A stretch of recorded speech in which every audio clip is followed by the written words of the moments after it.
Okay, wood restoration is a great upsell for any exterior cleaning business. Pretty much anybody that's got a wood fence, a wood deck that is not stained or painted is gonna eventually have the deck weather out, look gray, right? And it's basically just discoloration to the wood as a result of exposure to sunlight and rain. It's ugly, people don't like it, and they want it to look new again, and that's what we're gonna talk about in today's video. There are lots of ways to go about this. There are some good ways, there are some less good ways, and there are some things that you should never ever do. So before we talk about the things that you should never do when you're cleaning wood, I would like to recommend that you check out How to Wash, where we go in depth on every aspect of residential pressure washing, soft washing, from the chemicals and how to mix them, all the specialty chemicals like what we're looking at today, the processes, the procedures, a bunch of pro tips, and after you complete it, you get ECP certified. So check it out, first link in the comment section down below. And if you need a good CRM to help you run your business, send estimates, invoices, and collect payments, as well as a ton of other features that no other CRM has, check out Quote IQ, and you can try it any tier, $1, even the ultimate plan, which includes InstaQuote, InstaSchedule for $1 for the first month, and that is in the comment section down below too. So the things that you never do, you never use a pressure washer with a high pressure tip on any wood.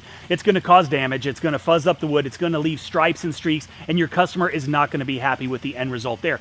And I know that there's some people watching that say, well, I use a pressure washer all the time and it looks just great, and it probably does, but for the most part, most people aren't gonna do it as good as you are. They're gonna get too aggressive, they're gonna get too close, they're gonna use the wrong tip, and they're gonna have bad results. Pressure is not advised. Now, another way that you can go about it, but is not recommended, is just using bleach, right? It's old sodium hypochlorite. And a lot of people do it this way, and it works, sure, but it's not the best way to do it. Bleach is gonna break down the wood fiber. Bleach is really corrosive as well, and pretty much every deck or fence made of wood uses metal fasteners to hold it together, and the last thing that you wanna do is apply something that's gonna make that stuff rust super fast. So, bottom line, don't use bleach. Okay. So we talked about the two things not to do. Now let's talk about the proper way to clean up wood surfaces like a professional. And the first thing you gotta have is the right chemical. You need to know how to mix it, and you need to know how to apply it. And there are lots of options out there. Today, as you saw, we're using Wood Wizard from Southeast Soft Wash. The directions are on the container, and we're just gonna use a couple of pump-up sprayers to apply it.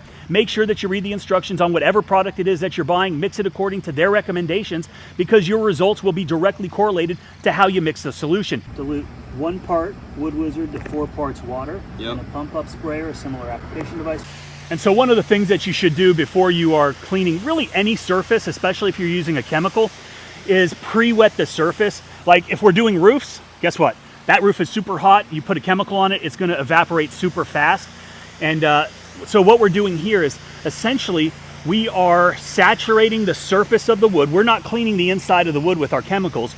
We are just saturating the surface, so that way when we apply our chemical, it's gonna lay on the surface and do its job as opposed to sink in like this water's doing. So essentially it's just saturating, allowing us to apply our chemical a lot better. So we're gonna start applying the Wood Wizard, and as we progress, you're gonna see as the dwell time increases, the wood is gonna start transforming right before your eyes.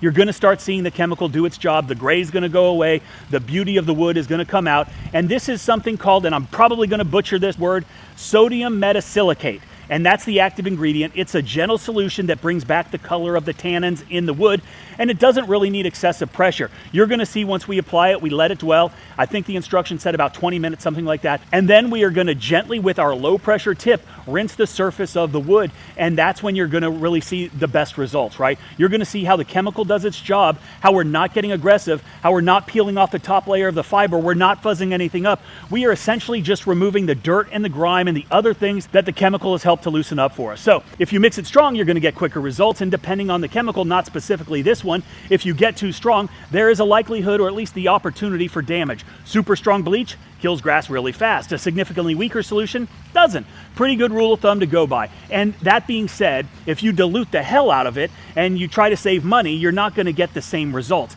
This is not a result of the product not working. It is a result of you being a cheap ass. So don't be a cheap ass. And that's a beautiful thing about specialty chemicals. They are phenomenal upsells. They are additional services you can add, increase the average ticket price, right? Rust stains, red clay, oxidation. There are things that most people don't even want to do themselves. They can't do themselves. They don't know they can have done.